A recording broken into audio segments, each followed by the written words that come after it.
नमस्कार दोस्तों, आप सबका स्वागत है। और आईपीएल 2025 में जैसे जैसे समय बढ़ता जा रहा है, मैं बार बार बोलता हूं कि रोमांच चरम पे है। जैसे कल मुंबई इंडियंस वर्सेस एलएसजी के बीच में जो है, एक समय लग रहा था मुंबई इंडियंस जीत जाएगी। पहले तो लगातार विकेट गिरने की वजह से लगा मुंबई बुरी तरह से हारेगी, लेकिन अचानक से नमन धीर और आपके जो है सूर्य कुमार यादव की पारी की बदौलत मुंबई जीतने की स्थिति में आ गई। लेकिन वहीं पे तिलक वर्मा की पारी कहें या यूं कहें कि मुंबई के थिंक टैंक का सोच पे कहें, इन लोगों की वजह से मुंबई हार जाती है। और थोड़ी कहीं ना कहीं कप्तानी भी हार्दिक पांड्या की समझ से परे रहती। लेकिन उससे आगे की बात कर रहा हूं कि इस बीच में कुछ ना कुछ विवाद भी आते रहते हैं।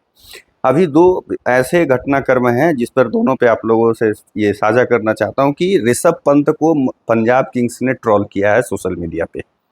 जो फ्रेंचाइजी है, जो अपने ऑफिशियल अकाउंट से ऋषभ पंत को ट्रोल किया है। जब पंजाब किंग्स और एलएसजी के बीच में जो कुछ दिन पहले मैच हुआ था लखनऊ में, और उसमें पंजाब किंग्स ने एलएसजी को हराया था, उसके बाद है जो पंजाब किंग्स ने सोशल मीडिया पे ऋषभ पंत को ट्रोल किया। एक पहली खबर तो ये है।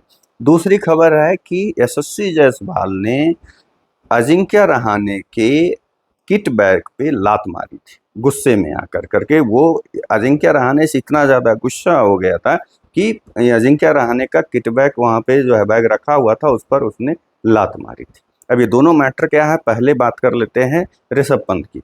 दरअसल हुआ क्या था कि जब ऋषभ पंत को एलएसजी ने खरीदा और एलएसजी इनको कप्तान घोषित कर रहा था, तो उस दौरान प्रेस मीडिया के सामने बात करते हुए ऋषभ पंत ने कहा था कि मुझे इस बात की टेंशन थी कि भाई सबसे बड़ा जो है पर्स है वो पंजाब किंग्स का था और 112 करोड़ उसके पास थे। लेकिन जैसे ही पंजाब किंग्स ने श्रेयस अय्यर को खरीदा, तो उसके बाद फिर मुझे लगा कि मैं एलएसजी के साथ जा सकता हूँ। और मेरे सारा मतलब उस समय मेरा टेंशन, मतलब मैं टेंशन में था कि मतलब क्या हो सकता है। लेकिन वहीं पे पंजाब किंग्स ने एक श्रेयस अय्यर का एक वीडियो उस पे पोस्ट किया सोशल मीडिया पे, और लिखा कि भाई, मेरा पहला लाइन है कि हमारा तो सारा टेंशन उसी दिन मतलब ख़त्म हो गया था, जिस दिन नीलामी ऑक्शन के दिन ही सारा ख़त्म हो गया था। ये इस तरह से कर के देखा जा रहा है, उस बयान से जोड़ कर के देखा जा रहा है कि उसी चीज़ पर मतलब ट्रोल किया है पंजाब किंग्स ने।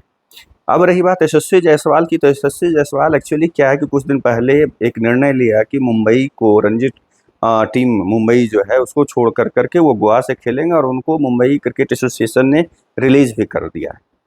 अब बात से निकल करके आ रही है कि मुंबई के कप्तान अजिंक्य रहाणे के साथ जो है उनकी अनबन हो गई थी 2022 में। सबसे पहला उनका जो है 2022 में हुई थी, एक घटना हुई थी जिसके वजह से दोनों के बीच में तनावपूर्ण रिश्ते थे। तो उस बीच में एक्चुअली क्या हुआ था कि एक मैच के दौरान किसी भारतीय खिलाड़ी, जैसे दूसरे टीम के खिलाड़ी को बहुत ज़्यादा, हद से ज़्यादा स्लेज कर रहे थे यशस्वी जायसवाल, और उस वजह से अजिंक्य रहाणे ने यशस्वी जायसवाल को उस समय ग्राउंड पर से बाहर भेज दिया था, जिसके वजह से उसी समय से यशस्वी जायसवाल अजिंक्य रहाणे से नाराज चल रहे थे। अब है क्या कि भाई, अजिंक्य रहाणे एक ठहरे जेंटलमैन, गेम का जेंटलमैन खिलाड़ी है। बहुत ज़्यादा, जितना बाकी लोगों के लिए रोहित शर्मा हो या खास करके विराट कोहली हो, इन लोगों के लिए जितना बोला जाता है, दिखाया जाता है, उतना ना तो अजिंक्य रहाणे के लिए या ना ही चेतेश्वर पुजारा के लिए दिखाया जाता है, बोला जाता है। ये लोग मतलब इन लोगों दोनों के बीच में मतलब कहीं ना कहीं खो जाते हैं। जैसे राहुल द्रविड़ या VVS Laxman, mainly VVS Laxman, Rahul Dravid, Sourav Ganguly और सचिन तेंदुलकर के बीच में कहीं खो से गए थे, पता ही नहीं चलता था। उसी प्रकार अब अगर देखा जाए तो यशस्वी जायसवाल, जहाँ तक कुछ दिन पहले जब बीसीसीआई इसी साल 25 जनवरी में बीसीसीआई ने एक गाइडलाइन जारी की थी कि जो भी खिलाड़ी फ्री हैं वो घरेलू क्रिकेट खेलेंगे, जो अंतर्राष्ट्रीय मैच नहीं खेल रहे हैं वो घरेलू क्रिकेट खेलेंगे। तो इसी बीच में यशस्वी जायसवाल जो है मैच खेलने जाते हैं। हर मुंबई का मैच होता है जम्मू कश्मीर से, और वो दोनों पारियों में, पहली पारी में 4 रन और दूसरी पारी में 26 रन बना करके आउट हो जाते हैं, और मुंबई 5 विकेट से पहली बार है जो जम्मू कश्मीर से मुंबई हारता है। और रिपोर्ट के अनुसार यशस्वी और रहाणे के बीच में, जैसे उसी समय जो मैंने बताया 2022 में जो मनमुटाव हुआ था, दरअसल उसमें रवि तेजा साउथ जोन के कप्तान थे। उसी समय उनको बहुत स्लेजिंग कर रहा था रवि तेजा को। अब दूसरी बात है क्या कि एक रिपोर्ट में ये भी कहा गया है कि मुंबई टीम के कप्तान अजिंक्य रहाणे और कोच ओमकार साल्वी जो हैं ने जम्मू कश्मीर के खिलाफ जो दोनों पारियों में फेल हुए होने के बाद जायसवाल की प्रतिबद्धता पर सवाल खड़े किए थे।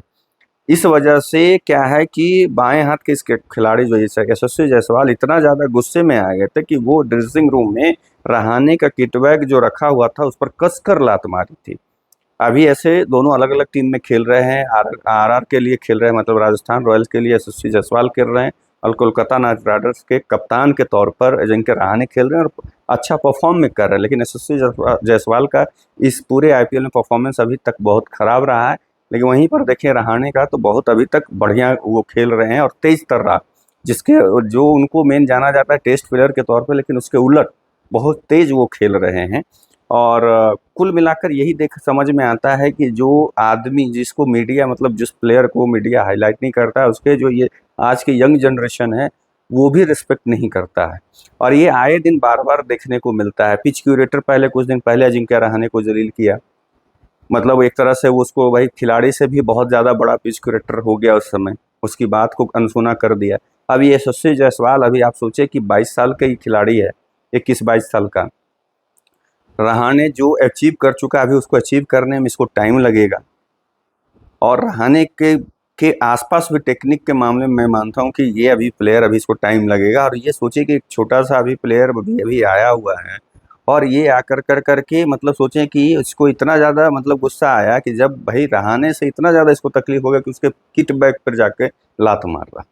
ये कितना बड़ा एक बड़े प्लेयर, मतलब मेरे हिसाब से जैसे रोहित शर्मा है, विराट कोहली, उसी तरह से चेतेश्वर पुजारा और रहाणे भी हैं। ये भी उतने ही बड़े प्लेयर हैं। उसी कद के ये दोनों प्लेयर हैं। ये अलग बात है कि उन दोनों को मौके ज़्यादा मिले, इन दोनों को मौके कम मिले, थोड़ा बहुत फेल्यूर होने के बाद ही बाहर कर दिया गया।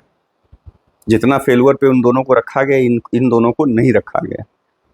अभी भी ये खेलने के जिस हिसाब से रहाणे की फील्डिंग देखिए, अभी पिछले मैच में शायद संभवतः हैदराबाद के खिलाफ जो कैच उन्होंने लिया, अभी भी मुझे लगता है कि वो टीम में, भारतीय टीम में खेलने के हकदार है। अगर वो खेलते तो बॉर्डर गावस्कर ट्रॉफी में कुछ अलग हो सकता था। खैर वो तो अलग बात है, लेकिन अभी जो रहाणे के साथ ये बार बार आए दिन होता है, सुनकर बहुत तकलीफ होता है कि जो आदमी कुछ नहीं कहता है, जो शांत स्वभाव का है, उसको इस तरह से लोग आए दिन कुछ ना कुछ कर करके जलील करते रहते हैं। ये अच्छी बात नहीं है, भारतीय क्रिकेट के लिए अच्छी बात नहीं। आप लोगों की क्या राय है कमेंट करके जरूर बताइएगा। तब तक के लिए आप लोगों से विदा लेता हूँ, दूसरे वीडियो में। नमस्कार।